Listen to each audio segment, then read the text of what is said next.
Stinko, guitariste dans Simple Plan, bonjour. Bonjour, ça va bien? Oui, merci vous-même. Merci d'être avec nous, on l'apprécie beaucoup. Donc, je vais commencer tout de suite. Ce soir, vous vous produisez sur la scène Auto-Québec, ici au Festival international des Montgolfières de Saint-Jean-sur-Richelieu. Le 1er septembre, vous allez être au Festival des Montgolfières de Gatineau. Je me demandais, après 10 ans d'existence, pourquoi Simple Plan fait encore pourquoi c'est important pour vous de faire des performances extérieures dans les festivals? Ben, écoute, nous, on est là pour jouer devant les gens qui veulent nous voir. Puis, tant que les gens vont nous demander en spectacle, on va y être. C'est des festivals qui rassemblent énormément de gens, c'est des festivals familiaux. Alors, je pense qu'on s'expose à des gens qui aiment peut-être la musique de Simple Plan, mais qui ne se déplaceraient pas nécessairement au Centre Bell ou dans d'autres contextes. Alors, je pense que c'est important pour nous de se diversifier et de jouer dans plein d'endroits différents. Puis, honnêtement, c'est agréable pour nous. C'est des journées super relax. On a juste à monter sur scène, puis jouer le spectacle et partir. Il y a zéro stress, à part la gestion de tous les invités, parce qu'on est quand même proche de Montréal. Alors, c'est le seul. C'est ça, exactement. Vous avez lancé votre 4e album en carrière qui s'appelle Get Your Heart On. On retrouve d'ailleurs pour le plus grand plaisir des fans francophones une chanson française, Flatline, que vous interprétez en duo avec Marie-Mé. Je me demandais maintenant que la glace est brisée dans la langue de Molière, est-ce que les fans peuvent s'attendre à d'autres chansons en français sur les autres albums? Nous, la manière qu'on fonctionne, c'est on est ouvert à faire plein de trucs, on essaie des choses, mais je pense que c'est au fil des chansons, ça dépend de quel matériel qu'on produit à ce moment-là.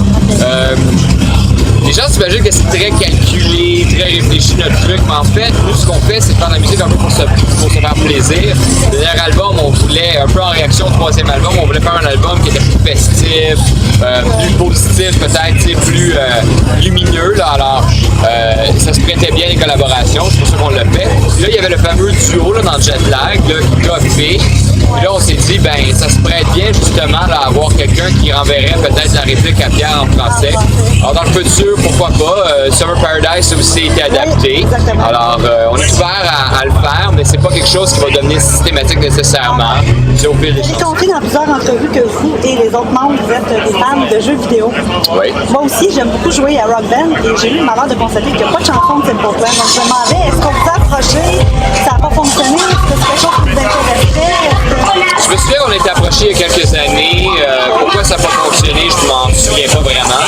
Mais oui, on est ouvert à ce genre de truc-là, c'est super le fun. Mais tu sais, honnêtement, c'est vraiment. Des fois, c'est juste une question d'éditeur, une question de la compagnie productrice du jeu. Comment il marche. Je le pense aussi. Tout est rapide, les médias sociaux prennent une grande place, tous les membres sont sur Twitter. J'aimerais ça qu'on parle d'une des chansons qui figure sur votre 4e album, elle s'appelle This Song Save My Life. Vous l'avez créée un peu avec les admirateurs de Twitter, pouvez-vous en parler un peu? Ben, le band a toujours été le genre de band qui se voulait proche de nos fans. Alors, même au début, on avait sur notre site internet nos adresses email. On répondait à chaque soir aux emails qu'on recevait. À un moment donné, la charge de travail est devenue assez grosse, puis on a comme un peu abandonné ce projet-là. Mais Twitter est devenu une sorte de manière de le faire sans avoir nécessairement justement cette grosse charge de travail. C'est devenu beaucoup plus facile de le faire. Alors là, à un moment donné, on avait le titre d'une chanson qui s'appelait This Song Save My Life.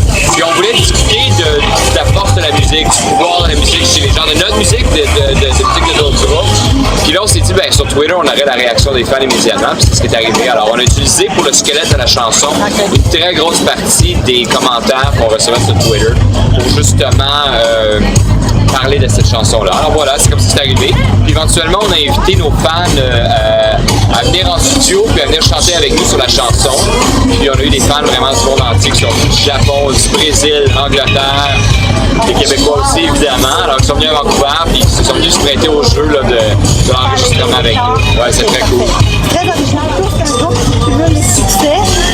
Vous avez lancé votre propre fondation en 2005 qui vient en aide aux jeunes en difficulté. Vous avez reçu au dernier gala des Junos en avril le prix humanitaire Alan Water. Soulignez justement votre travail avec votre fondation.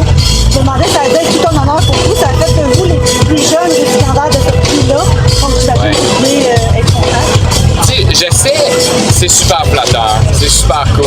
Puis ces genres de prix-là, c'est bon pour l'ego plus qu'autre chose, tu sais. J'essaie de me rappeler que la vraie mission de la Fondation, c'est de faire une différence dans la société. Puis, elle est née vraiment simplement du fait qu'on se sentait un peu impuissant par rapport aux discussions qu'on avait avec nos fans, tu sais, quand on était backstage, tu sais, il y en a des fois des fans qui s'ouvrent puis qui t'expliquent vraiment des problématiques complètes, mais tu as 30 secondes pour leur parler, tu peux pas rien faire, puis c'est super frustrant. Pas faire de congrès. Ouais, les écouter, c'est déjà pas pire, mais tu sais, c'est pas suffisant dans beaucoup de cas. Alors on s'est dit, pourquoi qu'on n'appuierait pas des organismes qui font vraiment une différence sur le terrain, et pourquoi qu'on n'utiliserait pas notre notoriété justement pour ouvrir une discussion sur plusieurs de ces problématiques-là. C'est ça que la Fondation fait. Évidemment, outre le fait que notre ego est bien flatté par le prix Alan Waters, ça crée aussi une sorte de vitrine. Les gens entendent parler de la Fondation plus, puis ça nous permet plus facilement de lever des fonds. Alors, il y a une game derrière tout ça, hein. C'est une grosse mécanique. Alors là, le fait d'avoir cette reconnaissance-là, on peut aller, on peut aller solliciter des gens qui ont les poches plus profondes. Puis ça, c'est une super bonne chose parce que l'objectif demeure le même, c'est d'aider, mais évidemment, il faut des sous pour ça. Alors, ce genre de prix-là crée une belle visibilité pour la Fondation. Tu sais, puis le groupe en a moins besoin, mais la Fondation a quand même besoin d'une vitrine. D'ailleurs, vous avez remis tout près d'1 million de dollars, c'est pas... Oui, absolument. Recherche pour préparer mon entrevue, j'ai été contente en fait quand j'ai appris que c'était vous qui m'accorderiez l'entrevue parce que j'ai appris que vous aviez des guitares de Beauharnois. Beauharnois, c'est près de chez nous, on vient de Valleyfield. Donc je me demandais comment votre histoire d'amour avec cette entreprise-là est née, comment vous avez découvert les guitares de Marc Foncier? Moi, c'est super simple. Hein. Je suis un amateur de guitare depuis des années. Je collectionne des vieilles guitares des années 50, des années 60 depuis super longtemps. Puis, j'ai toujours voulu encourager des luthiers québécois. Ça a toujours été quelque chose qui m'a super intéressé. Malheureusement, j'ai eu beaucoup de problèmes avec des luthiers ici, des attentes irréalistes par rapport à la visibilité et tout ça. Mais un jour, j'ai rencontré Marc Lupien d'XXL, puis honnêtement, le type il est tellement sympathique, il fait des bons instruments, il travaille bien. Alors, ça a été aussi simple que de dire, on a collaboré justement pour la construction d'une de ces guitares-là. Puis Marc, finalement, c'est ça, il me donne un bon support. Puis l'idée, c'est d'aider des Québécois à se faire remarquer. Puis il faut aussi, à un moment donné, ce que j'ai réalisé avec les années, c'est qu'il faut avoir des atomes crochus avec la personne. Oui, le travail du luthier, la guitare est important, mais ça prend une belle personne en arrière qui fait pour les bonnes raisons. Puis Marc, c'est quelqu'un de super humain, super sympathique, puis il veut juste s'améliorer, il veut juste grandir, alors ça rejoint beaucoup mes préoccupations. Parfait. Bon, on est très contents en tout cas qu'un petit bout de Beauharnois voyage avec vous. Vous partez en tournée, au Mexique, tout ça, mais vous allez lancer un livre de 300 pages via les éditions La Presse. Ça va être quoi le livre? Qu'est-ce qu'il va y avoir dedans? Pourquoi? Est-ce que c'est pour souligner vos 10 ans? Oui, c'est ça. C'est une sorte de rétrospective photographique de vraiment nos 10 ans de carrière. On s'est dit que 1000 images valent beaucoup plus que 1000 mots. Alors, on a vraiment accumulé au cours des années des archives assez incroyables de photos, de produits dérivés, de souvenirs, de passes, puis tout ça. Alors, on voulait trouver une manière de peut-être partager ça justement avec nos fans. Puis là, le livre, c'était la meilleure occasion. Puis évidemment, il va y avoir une sorte d'histoire qui va être racontée, brodée autour de ça. Alors, ça va être super intéressant. Même moi, j'ai hâte de l'avoir. Puis honnêtement, c'est peut-être de manière très égoïste, encore une fois, là, c'est comme pour nous, ça va être un beau souvenir qui va relater justement ces 10 ans-là.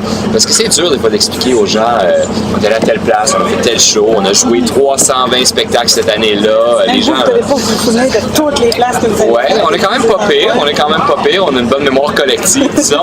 Mais oui, c'est assez cool. Puis j'espère d'ailleurs qu'on va être capable de vraiment avoir un souvenir de chacun des pays. Je pense qu'on a visité 55 pays depuis le début, alors de chacun des pays qu'on a décidé. Parfait. Ben, on a très hâte de voir ça. Ça part quand, novembre? Mais vous, une date déjà? Non, pas encore. Pas encore? OK, parfait. Donc, on a très hâte de procurer ça.